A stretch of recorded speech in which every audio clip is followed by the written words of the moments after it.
Good morning बच्चों। Good morning. बहुत आप लोग देख रहे हैं कि फिर से बोलिए गुड मॉर्निंग। Good morning.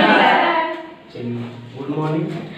आज का जो मेरा शीर्षक है जिस पे आज हम चर्चा करेंगे वो रस है, ठीक है। जैसा कि मैं वीर रस, श्रृंगार रस, हास रस के बारे में पढ़ा चुका। आज का जो मेरा टॉपिक है जिस पे आज हम चर्चा करेंगे रस में है करुण रस। कौन सा रस है? करुण रस। ध्यान से आप समझिएगा। जो रस को कहते हैं अंग्रेजी में इसको कहते हैं सेंटीमेंट्स। क्या कहते हैं? सेंटीमेंट्स। हिंदी रस होता है। तो जैसा कि आप जानते हैं कि रस का शाब्दिक अर्थ आनंद होता है। क्या होता है? आनंद। रस में आज का जो मेरा टॉपिक है करुण रस है। इसको हम देखेंगे करुण रस होता क्या है। करुण रस का अस्थायी भाव होता है शोक।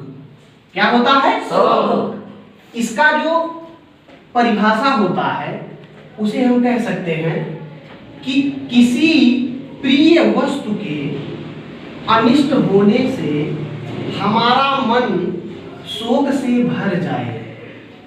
किसी प्रिय वस्तु के अनिष्ट होने से हमारा मन शोक से भर जाए तो वहां पर करुण रस कहलाता है। समझ रहे हैं आप लोग? किसी प्रिय वस्तु के अनिष्ट होने से हमारा मन जब शोक से भर जाए तो वहां क्या कहलाता है? करुण रस। दूसरा परिभाषा आप देख सकते हैं, जहां किसी घटना को देखकर मन में शोक का भाव आ जाए वहां पर करुण रस का संचरण होता है। जहां पर किसी घटना को देखकर मन में शोक का भाव आ जाए वहां पे करुण रस का संचरण होता है। करुण रस का स्थायी भाव शोक है, ठीक है। क्योंकि कोई भी रस अगर बनता है तो बिना अस्थायी भाव के वो परिणत नहीं होता है। बिना अस्थायी भाव के कोई भी रस बन नहीं सकता है। जैसा कि पिछली बार मैं बताया था सूत्र के माध्यम से, आचार्य भरत मुनि ने एक सूत्र बताया था, विभावा अनुभाव व्यभिचारी भाव संयोगाद्रस निष्पत्ति। अर्थात विभाव अनुभाव तथा व्यभिचारी भाव के साथ जब रस का मिलन होता है तभी किसी कोई रस की निष्पत्ति होती है। जैसे अगर मान लीजिए करुण रस बनाना है तो करुण रस का परिभाषा आप इस तरह से बना सकते हैं, इसका अस्थायी भाव मुझे पता हो।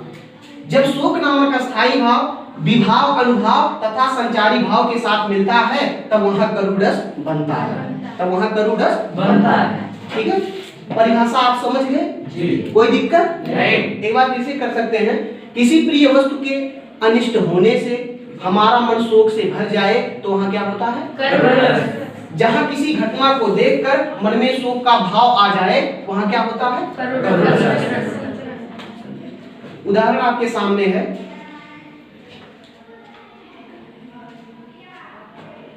देखी सुदामा की दीन दशा, देखी सुदामा की दीन दशा, करुणा करके करुणा निधे रोए, और पानी परात को हाथ छुयो नहीं, नैनन के जल सो पग धोयो, पानी परात को हाथ छुयो नहीं, नैनन के जल सो पग धोयो।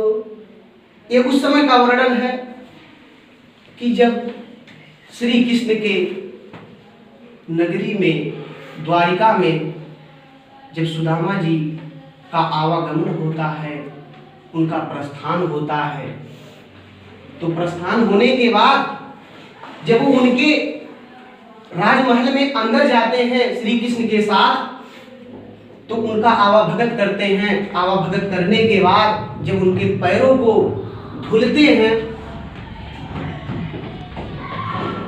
तो रविंद्र जैन के बाद में कहा गया है कि देख सुदामा की दीन दशा। देख माने देख करके, सुदामा माने सुदामा की, दीन माने गरीब, दशा माने अवस्था को। सुदामा की दीन अवस्था को देख करके करुणा करके करुणा निधि रोए। करुणा करके माने करुणा करके, करुणा निधि माने संसार के करुणा को समाप्त करने वाले, निधि माने सागर होता है, ठीक है। जो सागर के समान है, अर्थात सारे संसार की करुणा को नाश करने वाले स्वयं करुणा में पड़ जाते हैं। अब करुणा करके वो रोने लगते हैं। तो सुदामा की दीन अवस्था को देख करके करुणा निधि जो करुणा के सागर हैं स्वयं करुणा करके विलाप करने लगते हैं। और पानी परात को हाथ छुयो नहीं, पानी माने पानी से, परात माने परात को, हाथ माने हाथ से, छुयो माने स्पर्श नहीं माने नहीं किया। पानी से भरे परात को स्पर्श को नहीं किए श्री कृष्ण, और नैन के जल सो पग धोए, और अपने नेत्रों के आंसुओं से ही उनके पैरों को धो दिया। वाह क्या बात है। मैं नमन करना चाहूंगा ऐसे पंक्ति बनाने वाले को।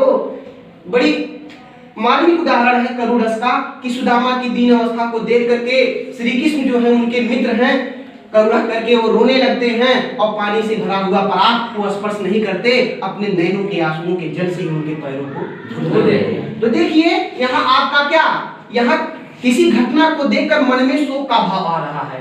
उस घटना को देखकर उनके पैरों को, उनके पैरों के दीवारों को देख करके, फटे हुए दीवारों को देख करके उनके पैर क्या थे, कंटक से चुभे हुए थे। जब देखते हैं तो विह्वल होकर रोने लगते हैं। और यहाँ क्या है, करुण रस की निष्पत्ति हुई है। इसका पहचान क्या है, किसी युवक की मृत्यु होना। जब किसी युवक की मृत्यु हो जाता है तो वह व्यक्ति विलाप करता है, रोता है, या उसके परिवार वालों द्वारा उसकी लाश पर रोना, ठीक है, शोकपूर्ण वातावरण का होना इत्यादि करुण रस का पहचान है। समझ गए जी। और इसका भी उदाहरण है एक कि मेरे हृदय के हर्ष हो अभिमन्यु आव तू है कहाँ, मेरे हृदय के हर्ष हो अभिमन्यु आव तू है कहाँ, दृढ़ खोल कर बेटा तनिक वो देख हम सबको यहाँ, दृढ़ खोल कर बेटा तनिक वो देख हम सबको यहाँ। ये उस समय का वर्णन है जब चक्रव्यूह की लड़ाई में लड़ते लड़ते अभिमन्यु वीर गति को प्राप्त हो जाते हैं। तो उस समय अर्जुन बोलते हैं कि मेरे हृदय के हर्ष हो, मेरे हृदय के टुकड़े, मेरे हृदय की प्रसन्नता, अभिमन्यु तू कहाँ है, तू कहीं नजर नहीं आ रहा है। दिल खोल कर बेटा तनिक को देख हम सबको यहाँ, तुम अपना नेत्र को खोल करके देख हम सब आ गए हैं, तुम कहाँ हो। लेकिन जब अभिमन्यु हो तब तो बोले। तो उस समय क्या होता है, जब उस रणभूमि में अभिमन्यु का अभाव दिखाई देता है तो उनके मुखारबिंदुओं से अर्जुन के निकल जाता है कि दृढ़ मेरे हृदय के हर्ष हो अभिमन्यु आव तू है कहाँ, दृढ़ खोल कर बेटा तनिक को दृढ़ देख हम सबको यहाँ। तो यहाँ भी क्या है, करुण रस की निष्पत्ति हुई है। करुण रस का मतलब आप समझ सकते हैं कि जहाँ पर शोक वातावरण छा जाए, ठीक है, विलाप करना, रोना इत्यादि क्या है, करुण रस की पहचान है। समझ गए? कोई दिक्कत इसमें है? नीचे देखिए नोट में करके दिया है, बहुत डीपली चीज ये है, पता नहीं होगा बहुत सारे लोगों को। आचार्य भवभूति ने अपनी रचना उत्तर रामचरितम, इनकी जो रचना है उत्तर रामचरितम से करुण रस को रसों का राजा माना है। मतलब आचार्य भवभूति ने ये भी रस के आचार्य माने जाते हैं। तो आचार्य भवभूति जो है अपनी रचना, उनकी रचना का नाम है उत्तर रामचरितम, उसमें उन्होंने करुण रस को रसों का राजा माना है। जबकि वास्तविक में रसों का राजा को किसको माना जाता है, श्रृंगार रस को माना जाता है कि नहीं है। लेकिन अलग अलग आचार्यों का अपना अपना मत है। समझ गए जी। तो हम उम्मीद करते हैं कि आपको समझ में आ गया होगा करुण रस। कोई दिक्कत? चलिए धन्यवाद, आज के लिए बस इतना ही।